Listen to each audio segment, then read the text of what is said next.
So without further ado, I'd love to introduce CEO of LightWave Solar, Chris Kosaja. Did I do Perfect. it? I Well did done. it. Well done. And Anne Marie, I'd love for you guys to introduce Anne Marie for me and then take Sure. it away.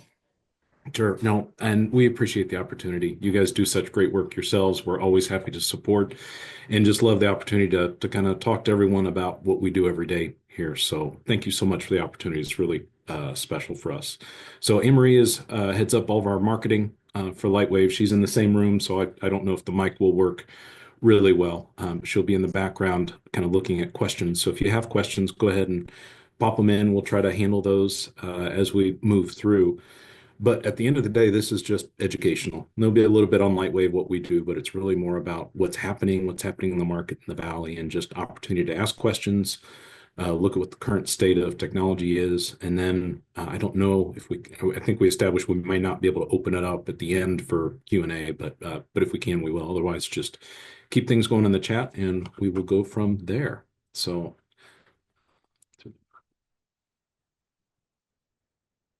So I'm going to share the screen, and we should be good to go. All right. You can see that all right? Very good.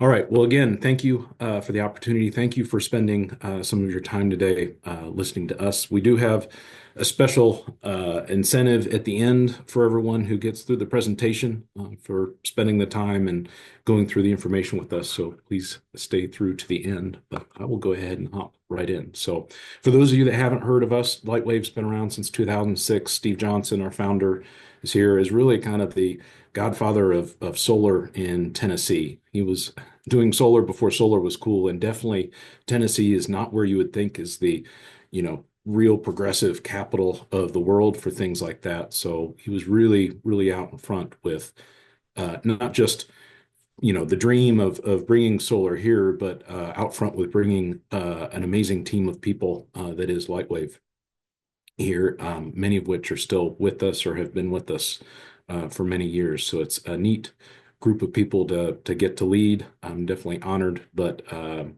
most honored in how they take care of you, the public or customers through things like this in education or through directly helping people with projects. So we are a full, what we call EPC, engineering, procurement, and construction. So we cover everything from, hey, I'm just looking at this, how's it work, to full turnkey solutions. So that's kind of part and parcel to what we do and what we believe in, and kind of having that in-house. But I think a little nuance, especially when we look at the residential side, and we'll be focused more on kind of the residential side here today, is that we're also commercial electricians, and we view projects from that perspective. So what we install residentially is at the same level of quality and same equipment that we use in our commercial stuff. And that's because this is going to be a 30, 40-year investment.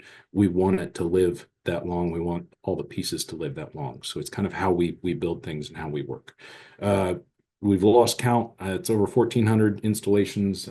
I growing every day, but we have definitely learned how to do it. We've got a couple examples of how not to that we've had to fix, but that's part of the process. But we've gotten really, really good at not just designing in those things up front that are important, but also maintenance and O&M over time, because while solar is very, very low maintenance, it's not no maintenance. So there are things that need to be done, but we've got a team dedicated to that as well.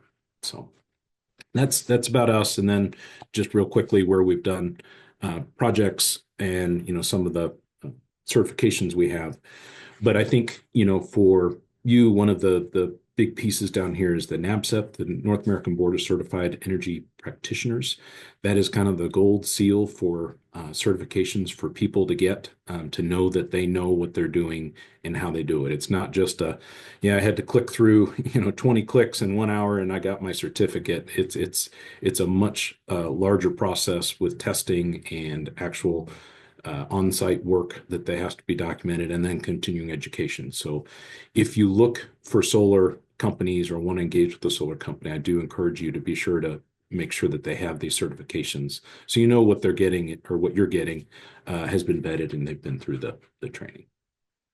So enough about us. Into where are we at? What's going on in the world right now? Obviously, there's a lot going on in the world right now. Every day we're seeing new things pop up. But I think the exciting thing for me, and I was just in another podcast earlier today talking about, us and, the transition, that's going on, in the political spectrum, and ask you, hey, what's going on? What's Lightwave doing different? And the answer is nothing, really. I mean, we've got obviously things that we need to do, just based on what incentives and tariffs and things, just like any other business. But largely, we're just staying the course and seeing kind of the future that's in front of us. And we see things like these articles with the first question that the power supply is not going down. So we were seeing that there was a nice decline as we had LED lighting and different efficiency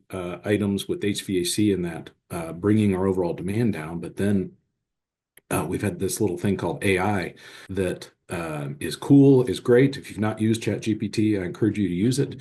But when you think about all of us logging into that and the computing power that's happening on the other side, it's immense. And that's driving data center demand, which is usage and something that we're uh, not necessarily forecasting as well, or weren't forecasting as well, and it's happening so fast. So you take that, you take the electric vehicles that now we've got these cars that when we plug them in use as much electricity in 15 minutes as a whole neighborhood consumes in a day.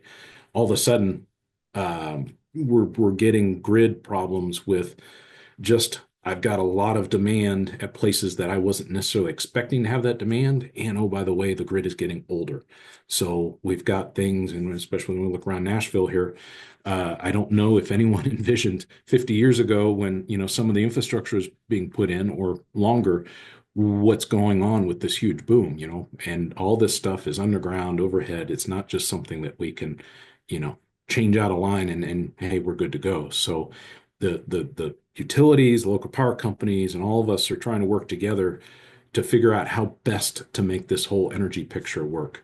But at the same time, we've got these weather events that are causing reliability problems outside of just this increased demand. So it really starts to put all this in play as we look at not just, hey, I love solar, but really I love energy and not just the supply of it, but the demand of it. And I can control all of that myself as a consumer.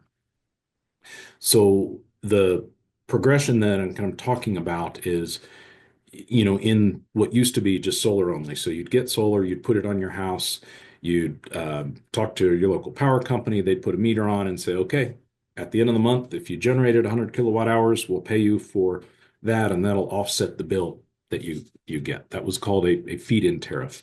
Many kind of confused it or used the term net metering, and it wasn't really net metering, but it kind of functioned like it. But those programs have since gone away.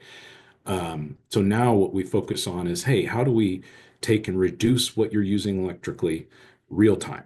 And that's where energy storage comes in. And once we add energy storage, not only can we, take the solar energy that's generated from your roof, but we can put it in the battery and use it when the house needs it, not just sending it out to the grid, but storing it and using it real time. So that enables the demand management piece of it. And really what we're creating is what's called a microgrid. So a microgrid is a fancy name, but it's basically saying you've got multiple sources of energy coming into a point and you're actively able to manage those that energy and where it comes from and where it goes. So that's essentially what we're building right now. I just added the question marks to the feed-in tariffs here recently because we've got a couple local power companies now that are actually offering to buy back excess energy there. So NES has a program they're coming out with. Others have done it, like CE Lightband, to try to give some incentive. And it's not what the retail rate is, but it's at least trying to give people something. If I'm over generating and not using electricity, I can get something for it. So we're still watching that. It's not widespread, but there are a couple options for that that are out there. The other piece of this, and I will highlight it more later, is time of use as well. And this is basically saying that energy in the wintertime is most expensive or the most difficult to supply early in the morning, those cold mornings. In the summertime, it's in the evening when everyone gets home from work, kicks on the air conditioners and TVs and start to use those demand. So by power companies basically creating incentives around using when you use power, they can help shape demand too to help mitigate uh, upgrades and costs of not just supplying electricity, but getting it to the actual point of use. So that's the time of use rates or that some again local power companies provide. So all of this I'll explain a little bit more and how it's actually relevant. But what we have around here is really more the behind the meter and demand management scenario that we target, and that's again custom made for the microgrids.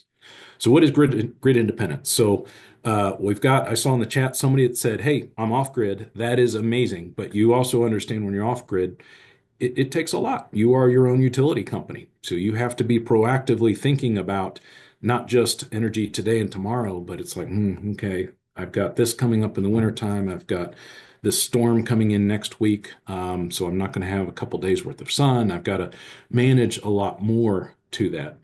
And ultimately, when we get people that call in, because everyone calls in and says, I'd love to be off grid. I'm just like, that is great. I would love to be off grid too. But literally the last 2 weeks are what we have to design that off grid system around. So when you look at like how much sunlight we've actually got in the last 2 weeks, it's not a whole lot. We've had these big storm systems and cloud cover. So 98% of the time or 95% of the time when we have these off-grid systems, they're oversized for what they need because we had to size them for that worst week of the year.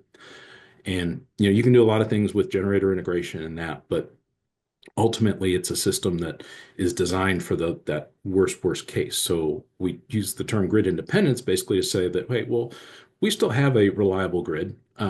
We still have options there and fairly affordable electricity. Why don't we use the grid as the backup? So when we do have these storms, when we do see snow, ice, different things happen, we can basically take it into our own hands and say, okay, I've got my microgrid here.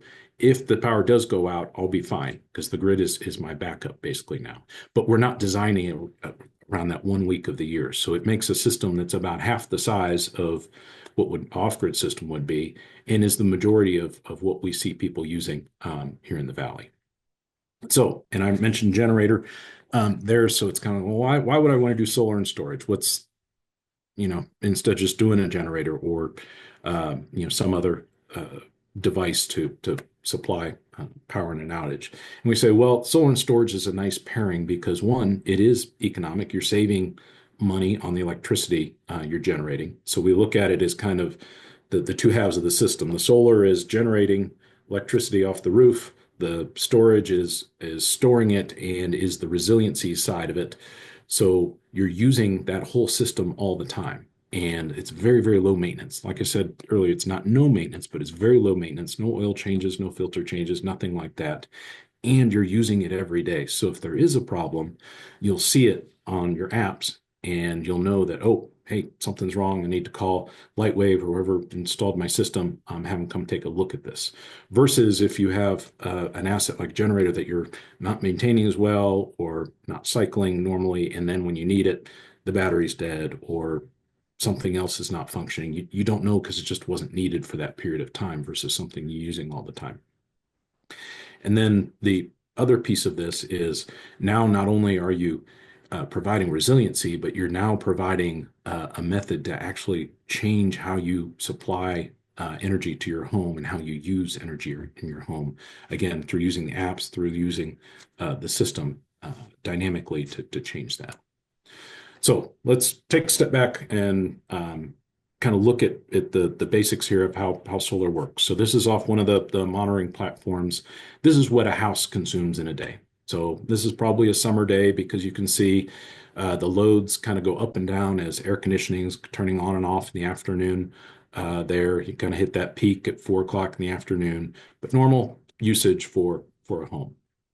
So when we do solar only, the curve looks kind of like this. So we get the solar coming up early in the morning, but then by dinner time, the sun is set and we're really not generating any power anymore. And you can see the gaps there of There were times where I had plenty of solar to cover the load, but there are a lot of gaps where I didn't have load there and I had excess solar, so it was going out to the grid. So what we're doing with the energy storage is basically saying, okay, well, all those gaps there, when I had more storage or more solar than I had demand, let's put that into the battery. So the bottom chart is the battery charging. So you charge the battery up, and you're basically shifting that load profile to the evening. So it gives you, again, that ability to do it. But what you see as a consumer is not on my bill at the end of the month. That's what, one of the questions, hey, how do you monitor your energy usage? You're not going to say, hey, I generated this much solar. What you're going to see with one of these systems is, wow, last year I used 2289 kilowatt hours. This year I only use 619. So it looks like you're just using a lot less energy, but it's because you've got a system like this that you've put in place that is basically offsetting that usage.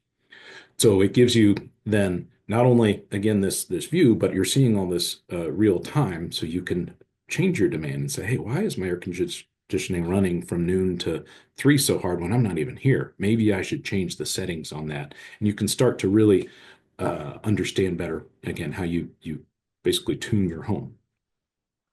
So other, apps, views that are there are becoming numerous, and that's what's really neat now. When we started really getting into solar and storage 5, 6 years ago with these systems, there weren't a lot of options. Now there's a plentiful amount of options. It really is just coming down to what's the right one for your scenario, because there's a lot of pluses and minuses to all the systems, just like there is any car, air conditioner, anything. So, we work really hard to figure out what the best solution is for the situation. And then not only looking at what's the best for right now, but it's like, hey, maybe in 5 years, something's going to change. Maybe, the kids get bigger, maybe they'll go to college, our energy use will change. So maybe we need to design a system that has some flexibility. But again, all the tools are here to say that, hey, this is what's going on real time in my home. So I can see where my solar is, where utility is, what my battery storage level is, so I can, really tweak things. And then on the month, I can kind of see, okay, this is what happened on the monthly view. And this is all, again, not on your bill, but this is on your app, so you can see it and slice it and dice it. And we do laugh. And I am one of the people who has become addicted to my app. I probably look at it like 80 times a day, some just a brief moment, but you really start to say, hey, what's consuming that extra 100 watts? What is it that I turned on that is running or something like that? So it becomes a bit of a game, but it's also fun to really kind of understand that side of it. So the interesting thing is, again, we have all of these charts and data and everything, but what I want to highlight is, the bottom left is what we normally see in the app in the day, where we just have these charging and you can't really see it, but it's basically saying the battery is supplying all that. I'm not using much utility. But now if I go back to that time of use electricity comment I made earlier and say, well, you know what? Now we've got energy systems that could actually charge when the power is cheaper and discharge through the day. So the graph on the right is taking advantage of Middle Tennessee Electric's NightFlex program, where electricity is 3 cents cheaper between 10 p.m. and 4 a.m. and 1 cent more expensive the rest of the day. So on the cloudy days where we know we're not going to get a lot of sun, let's go ahead and charge the batteries from the grid during that period when it's cheap, and we can use all that energy throughout the day to supplement what solar there is. So again, a lot of different things that can play as we look at now having all these tools and levers to pull with these systems. So again, products keep improving. It's every day we see something else out there or an improvement to the products. There are a lot of great systems out there. And again, it's not necessarily, hey, the Tesla is always better than the Savant is, second only to the Franklin. It really just depends on the situation and what you want, what you need. So we work very hard as, again, if you look at NABCEP certified installers, all will look hard at what you really need, what drives your home, what will fit best, and provide a solution there. But we do have options, to look at whole home backup. We've kind of gotten out of just backing up certain loads because it's really tough, one, to pick which loads you're going to want an outage, but two, we've got the ability to build these systems now to say, hey, let's just back up the whole home. And then in an outage, you can choose what is most important because hey, it could happen on Thanksgiving dinner. And it's like, man, that turkey is going to get cooked in the oven. That is my most critical load today, if that's when the outage is. Maybe that wasn't what it was when you were installing the system, but today it is. So that's why we tend to say, well, let's just back up the whole thing. And then we can, again, empower you to look at that. And I've kind of gone through the rest of this, but I will hit the last point that when you are looking at off-grid scenarios, the generator integration does become necessary for these weeks that we've had, just because you don't have any other well to go to, and you're looking at the balance between uh, the storage and generator. We can get some systems just based on loading without that, but we at least like to have an option to do that. But that's again in a fringe scenario there that we do that. 95+% of our systems work great without any other components than the solar and the storage. So talked a lot about that, about the equipment, how we use the app, what's there. Let's get down to the solar again, because that's where we kind of started the discussion. It's like, well, okay, that's great, Chris. This solar and storage, I see what the batteries are like, but where am I going to put the solar? And it's like, well, it depends. What do you want? We've got options that say, okay, we can put it on the roof. I've kind of referenced that. If we look at, maybe a east-west facing and a south facing all makes sense. Typically, we would always want to face south because that's going to get your best production. But if you have east-west, you can actually broaden your solar window a little bit and use more energy real times, which decreases the amount of battery that you need. So we're seeing more and more of our installations try to, again, broaden the solar window so we get more opportunity to capture more light. If you have ground mount's a nice, or if you have land, ground mount is always a nice option, just because they're easy to maintain. They're at the optimal angle there, and can be larger arrays than we may be able to fit on the roof. And or we can integrate it into a pergola. Let's not just look at solar as a standalone thing. Maybe we can integrate it into something else that provides some other feature or other add an addition to a home or some component like that. Or we can do all the above.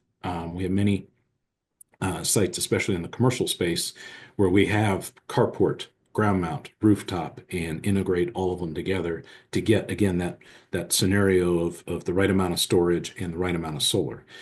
That being said, there is no magic equation that says, hey, your bill is this is what you use, this is exactly how much solar, and that's how much storage you need.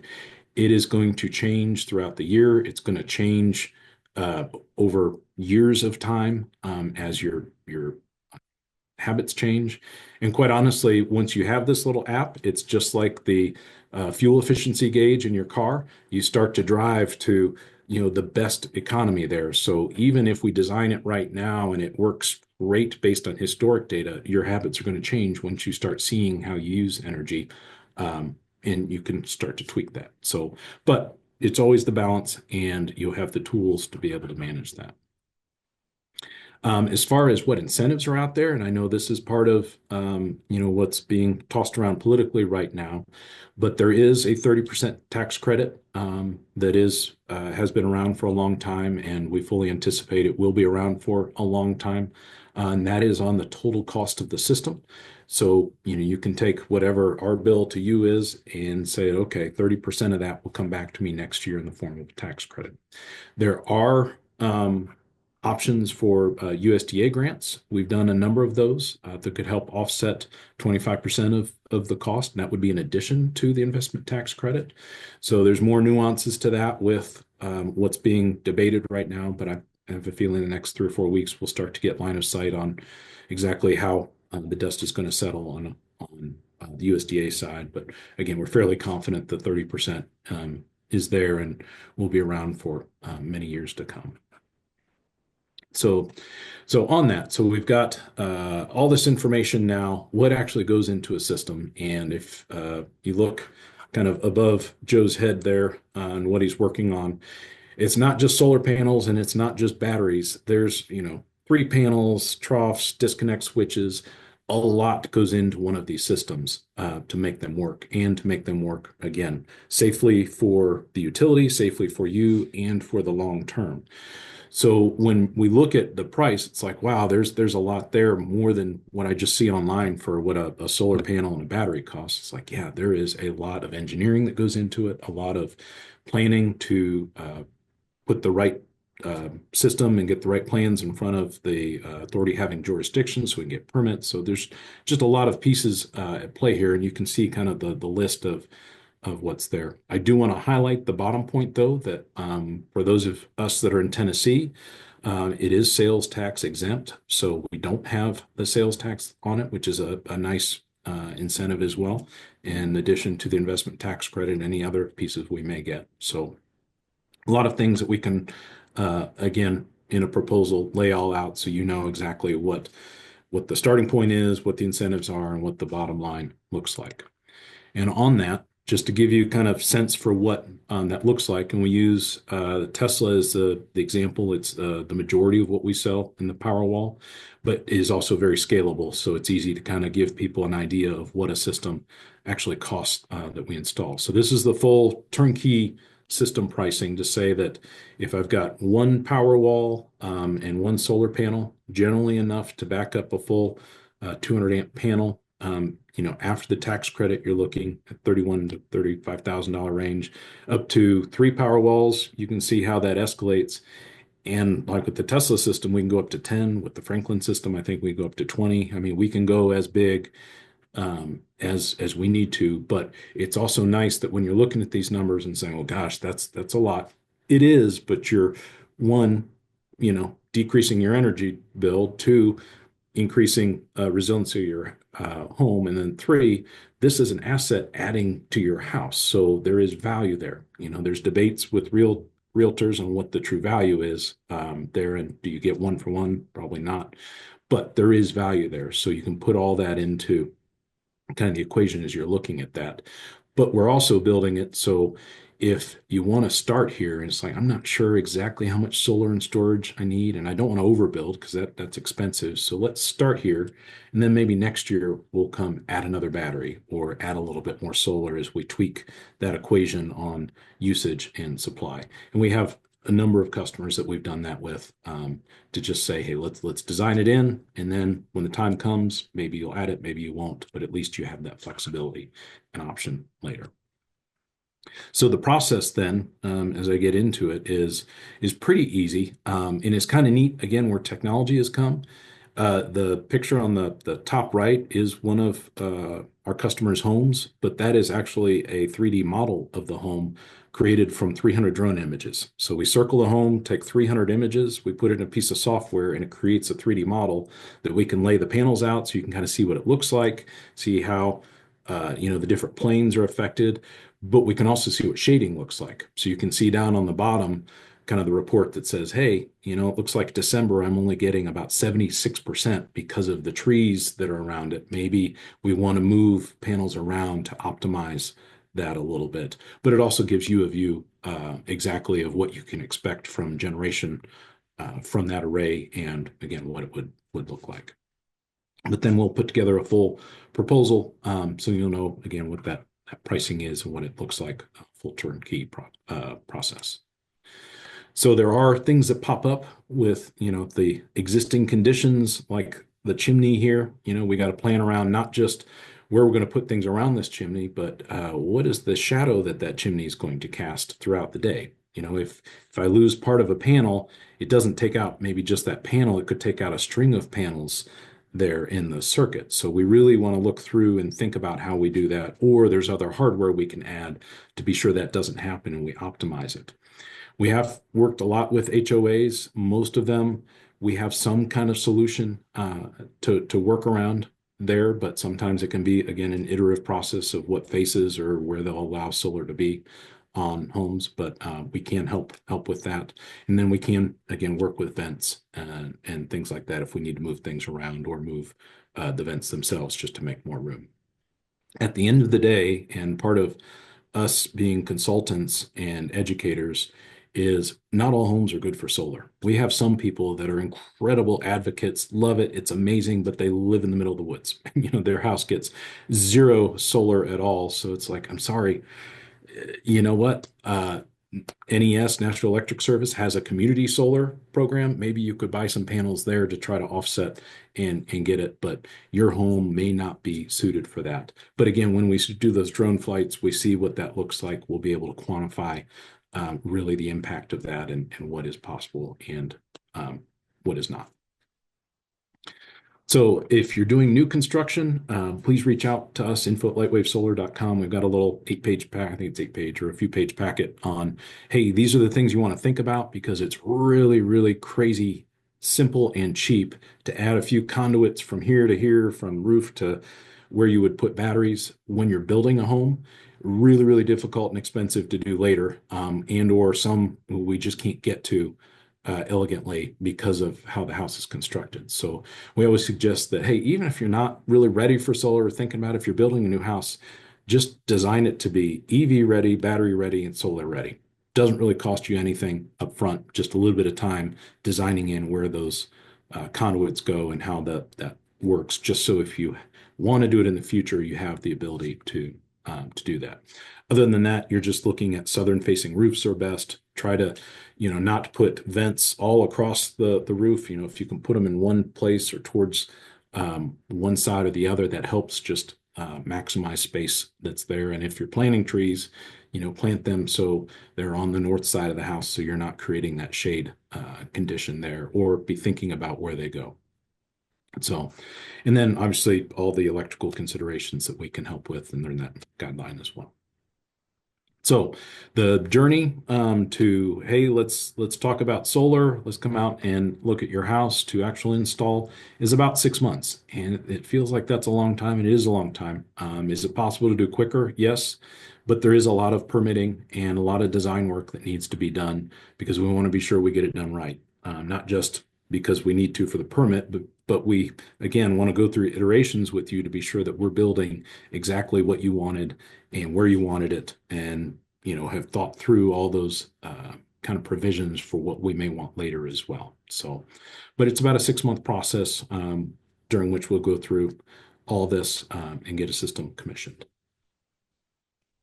So that is kind of the sum total of what we've prepared from a presentation and just a overall standpoint. Want to open it up to questions, and I don't know, can we turn on questions? Or are there questions in the chat There's some that I can? questions in the chat, and Okay. I'm happy to. A couple people were interested in the app that you Mhm. were saying you would use. Is that a LightWave app, or where does that come Nope. from? That comes from the energy storage provider. So that will be your view into your microgrid. So Tesla has theirs, Franklin, Savant, all of them have their apps. They all basically work the same way, but that's how you can real time see what your system is doing and manage, what it's doing the next few days and basic settings, things like that.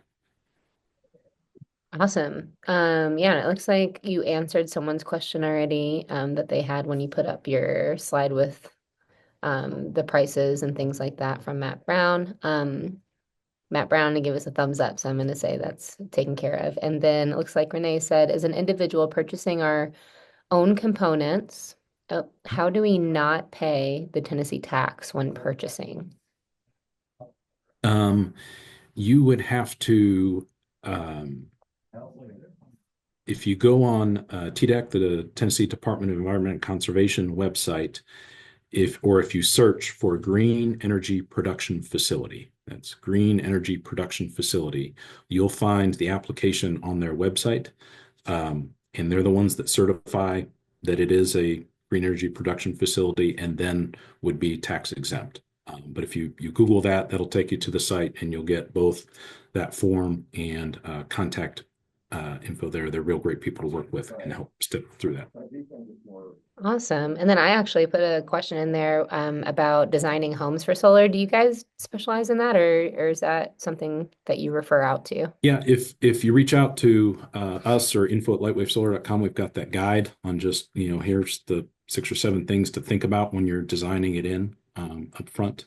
and or happy to help with that if people are doing new construction. We've got a lot of new construction projects that we're working with people on to be in kind of up front to be sure it's done right, and then 8, 9, 10 months later, when the house is built, we'll come actually install the system. Awesome. Emery, will you put that email that he just said in the chat? The info. Okay, great. Tommy McCormick asked, is the TVA DPP deal worth enrolling in? I am in MTE area. Um, Can be. So, when we design the systems, we try to design them so, we're minimizing the amount of export, i.e., the amount that you would get from the dispersed power providers program, which is basically TVA's avoided cost that they would pay. Um, so yes, you could, depending on how much energy you send out, but it's the weird nuance that I challenge people on that, hey, if your batteries are full, your solar's still generating, and you got an EV, plug it in. Use more energy at that time. Or, the batteries are full and it's summertime, go ahead and turn the air conditioning down and kind of pre-cool the house a little bit and use some of it real time. Again, you'll see that in the apps and be able to kind of manage that. But ultimately, the DPP is a program that's better than getting nothing for the energy, but can be between 2.5 and maybe 5 cents, depending on time of year that's there. But generally, it's more the 2 to 3 cent range that you would be paid for that excess generation. Nice. Thank you. Okay, Jared Danford said, you mentioned Tennessee is implementing some incentives in the near future. Could you clarify what you know? So that's where the local power companies have potential through what's termed flexibility, which is their ability to basically buy their own generation or generate their own power. So there's a few local power companies, National Electric Services one, CD Lightband is another, that have created programs to basically buy that excess generation, normally at more than what that avoided cost or the DPP program would pay. But that would be directly with them. And it's not all of them, it's just a few of them right now. The other side is they're also looking at more the time of use type programs. So Middle Tennessee is one of those that has that night flex program. A few of the others have time of use that, again, if you have this system, you can really maximize that program and figure out how best to kind of manage your bill. Awesome. Thank you. Dave said, are Tesla and Franklin the only storage solutions you are using, and are lead acid batteries a thing of the past? Uh, so no, they're not the only ones we're using. We're using a variety. The Pareto there of what we install would probably be Tesla, Franklin, then Savant, as far as battery systems. And they're nice because they're fully integrated systems. They're all lithium ion batteries. Tesla, actually, I think all of them now are lithium iron phosphate, not the NMC, not the nickel, manganese, cobalt. So lithium iron phosphate is considered a more stable chemistry. We've installed a lot of both. Have never had any problems, but generally the lithium iron phosphate also comes in at a better price point as well. And when size isn't as much an issue as it is in a car, I think more of the storage manufacturers are going to that for those benefits. But there are a number of different technologies providers, but no, lead acid is really not in our repertoire anymore. We generally go with one of the later technologies on that just because of the size, the cost, the durability, and ultimately long-term value. Okay, and Marie Anderson said, how is the tax energy credit applied for? So that would be, if you file your taxes and use TurboTax or whatever, there's a prompt on there to, hey, did you install a solar system, and go through and file the right paperwork there, get to the right tax forms, and or tell your CPA when they're doing their taxes that, hey, we installed this. Here's our bill from the installation. Please file for that. But it would be part of filing for your annual taxes. Great. Michael O'Connell asked, do you accommodate starting with battery storage and solar later? You can. So it is definitely possible to just say, hey, let's just put the batteries in and keep them charged. I can use them for resiliency, or I can take advantage of some of those programs where power is cheaper at one time of the day than another. There, we've done both and can do both. I would say it's just important to know what you want, maybe future state, just so that can all be designed in up front, so we don't have to undo stuff that was done in the first phase. That makes sense. Mhm. Thank you. And Gregory Crofton asked, what does the future of solar hold? Is the technology advancing rapidly so it can generate more power from the sun? Yes. Um, I would say yes, period. But the more complicated answer is absolutely. There's some new technologies that are pretty exciting that have made it out of the lab and aren't commercial yet, but are basically increasing the efficiency of a solar panel. They're pretty significantly to where I could get out of the same panel 20, 30, 40% more power, which makes my roof, that much more powerful too. So a lot is going on there, but it's also one of those things where there is so much solar out, not just in the US, but in the world right now, that it's really going down both the new technology side, and so we're having these breakthroughs, but it's also going through the cost reduction side of just efficiencies in production have driven down solar panel costs to add benefits. So we can kind of play both sides of that as needed. Awesome. Anne asked, are there financing options and how long would the term be? There are financing options. In fact, there are a number of options that finance the system itself. So it's not actually a HELOC or a second mortgage. It's secured by the solar array and battery system, and we've got links to people that can provide those. There's a number of companies that will do that. However, if you do a home equity line of credit or a second mortgage, it's generally the cheapest option there and has some other benefits with it. But again, we can talk through both scenarios and make some recommendations there as well. Lester asked, do you install battery technology other than lithium ion? We can and we have, especially with our service on older systems that maybe they have the lead acids that we want to update to a newer technology, and it's just based on the system. We do like to kind of focus again on long-term value and making sure that we're putting the right system with the right people, because some of the older technologies aren't as amenable to the cycle counts and just the people that we're installing these for. So, but yes, we can look at that and provide options along those lines. Amazing. The questions are coming, Chris. I hope you're ready. Jim Gafford also says, can you talk more about the issues with long electrical runs? The system I'm considering would be approximately 100, I think, was that feet from the 100 feet. Mhm. electrical panel on top of an outbuilding. Yeah.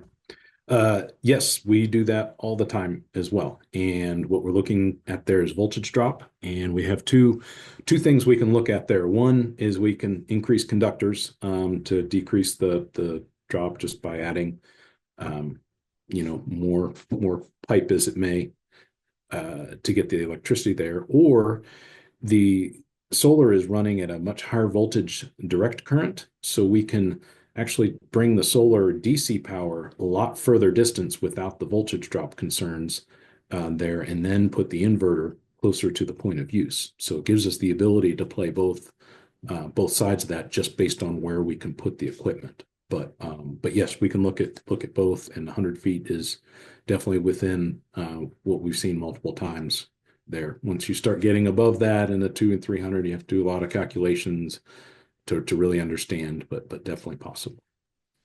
Awesome. And then just a reminder in the chat, it does, Anne Marie did post their email. So if you have further questions or want to follow up on any of these, it's info@lightwavesolar.com. Jared said thank you. And Renee asks, are all Tesla Powerwalls recycled car batteries? And what type of warranties on the batteries do you offer? So typically the batteries come with a 10-year warranty, um, somewhat unlimited cycles in that 10-year warranty. Basically, they've assumed that you're going to be cycling it every day. And then there's a minimum final state of charge or a state of charge at the time of the warranty expiration. Generally, I think it's about 70% of what the initial is. So there is going to be some degradation over time, but the warranty is there to basically give you assurance that after 10 years, I'm going to have at least 70% of the capacity and it's going to continue moving on from there. The Tesla batteries are derivatives of the automobile batteries. They're not recycled from, they're coming off and using the same supply chain that those are. But they do have options end of life to go back into that system. It's kind of neat to see, as especially the Teslas get to be the higher mileage, what the true impacts of those cells are over time and what they can do. But when you're looking at these batteries and thinking about it from that perspective, if I've got the same amount of battery in my house and same amount of battery in my car, the car is actually pulling from the battery and pushing back to the battery on charging 200 plus kW, which is pretty high load, and in some cases, 400 kW during acceleration events. In the home, you're talking about 20 kW, maybe 30, 40 kW max. So a vastly different um, exercise cycle than what you see in the automobiles. So, when we look at longevity of batteries and think about it from the perspective, well, shoot, this thing was designed to be in that scenario. This is like retirement, for them in this other scenario over here. So it gives a lot of again confidence there, just based on the amount of population that's already in the system. Very cool. Very cool. Lester asks, you anticipate that the price of imported solar equipment will increase due to proposed tariffs? Big deep breath. Don't know. Possibly. But there is a lot more domestic production now than there was 4 years ago. Now, at the same time, if the cost of everything coming in onshore is more expensive, do the domestic suppliers raise their prices? Yeah, just like we're going to see with steel and aluminum with those tariffs, there's going to be increases in that. But one of the things that we like to tout or that we really have benefited from over time is that we're part of a company called Amicus, or part of a cooperative called Amicus. So it's us and 80 companies like ours that purchase together. So we purchase like the bigger companies. So we have options to say, okay, well, maybe this supplier isn't good or their manufacturing plant is in one of those targeted areas. We can go over to this supplier and we've got the scale to be able to do that and get good deals on that stuff. Right. Matt Brown says, what does LightWave do on O&M costs and term? So operation and maintenance, and it depends. It's the age-old answer, but in general, especially with residential solar and storage, we don't want to overservice it. I don't want to be out there every week and charge you to say, yep, it's working great.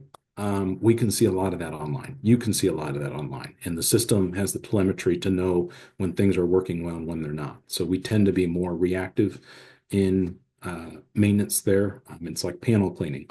Yeah, it'd be great to clean our panels every year and just have them great, but the cost of panel cleaning is expensive enough that the benefit is a lot of times offset. So it's not something that, unless you have a particularly um, dirty tree or scenario that we suggest doing all the time. But it's something we do more incrementally when it is an issue. So we do have opportunities if people just want the regular service plan and say, hey, I just like my air conditioner. I want someone to come out and check it out, make sure everything's good every year.